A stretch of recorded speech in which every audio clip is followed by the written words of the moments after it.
সাবেক প্রধানমন্ত্রী ইমরান খানের মুক্তি এবং সরকারের পদত্যাগের দাবিতে পাকিস্তান তেহরিক-ই-ইনসাফের ডাকা বিক্ষোভে উত্তাল পাকিস্তান। কার্যত অবরুদ্ধ হয়ে পড়েছে দেশটির রাজধানী ইসলামাবাদ।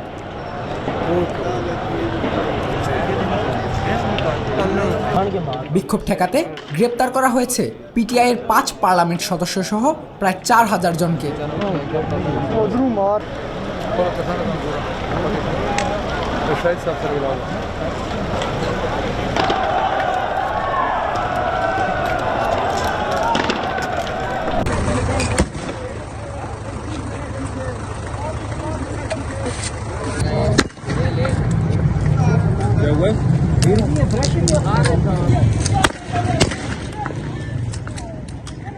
বাধা উপেক্ষা করে গতকাল সোমবার রাজধানীর ইসলামাবাদের উপকণ্ঠে পৌঁছে যায় পিটিআই নেতাকর্মীদের একটি গাড়িবহর। এ সময় আইনশৃঙ্খলা রক্ষাকারী বাহিনীর সঙ্গে দফায় দফায় সংঘর্ষ হয় তাদের। ইসলামাবাদের ডি চকে জমায়েত হওয়ার ঘোষণা দিয়েছেন পিটিআই নেতাকর্মীরা। তাদের ঠেকাতে রাজধানীর সব প্রবেশপথ বন্ধ করে দেওয়া হয়েছে। 2 মাসের জন্য জারি করা হয়েছে 144 ধারা। নিষিদ্ধ করা হয়েছে সব ধরনের সভা সমাবেশ ও জমায়েত।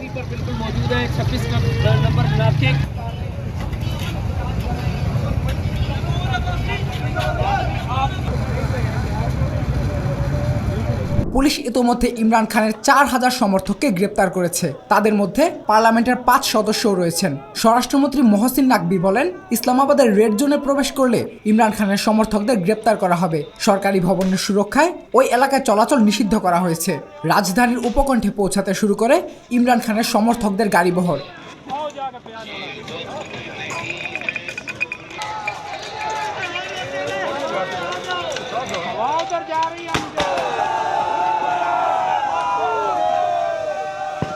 জিও নিউজের প্রতিবেদনে বলা হয়, খাইবার পাখতুনখাওয়ার মুখ্যমন্ত্রী আলী আমিন গান্দাপুরের নেতৃত্বে গাড়িবহর ব্রাহ্মা মোড়ে পৌঁছালে সংঘর্ষ ছড়িয়ে পড়ে। পিটিআই এর প্রতিষ্ঠাতা এই বিক্ষোভকে চূড়ান্ত ডাক বলে অভিহিত করেছেন।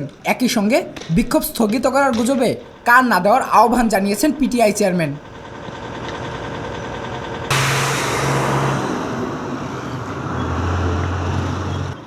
অন্যদিকে ইমরান খান, তার স্ত্রী বুশরা বিবি সহ পিটিআই নেতাদের বিরুদ্ধে ফয়সালাবাদের নিশাতাবাদ থানায় 2টি মামলা করা হয়েছে। এছাড়া সৌদি আরবের সমালোচনা করে বক্তব্য দেওয়ায় গুজরানওয়ালার বিভিন্ন থানায় বুশরা বিবির বিরুদ্ধে আরও 3টি মামলা করা হয়েছে।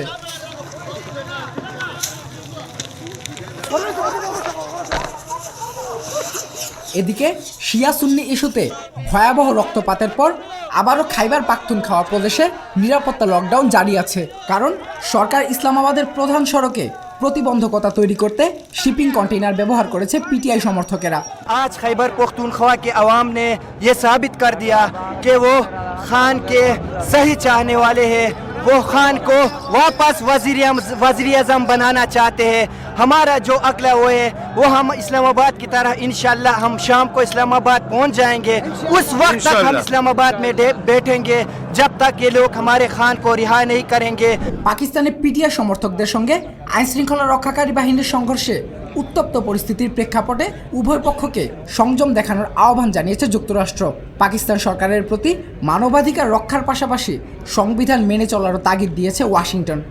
Pakistan and around the world, we support freedom of expression, peaceful assembly, and association. We call on protesters to demonstrate peacefully and refrain from violence. And at the same time, we call on Pakistani authorities to respect human rights and fundamental freedoms and to ensure respect for Pakistan's laws and constitution as they work to maintain law and order.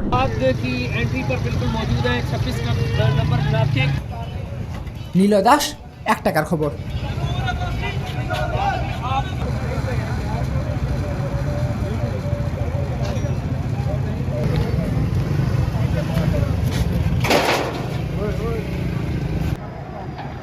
मार भी कुछ शरों वाले रहे हैं।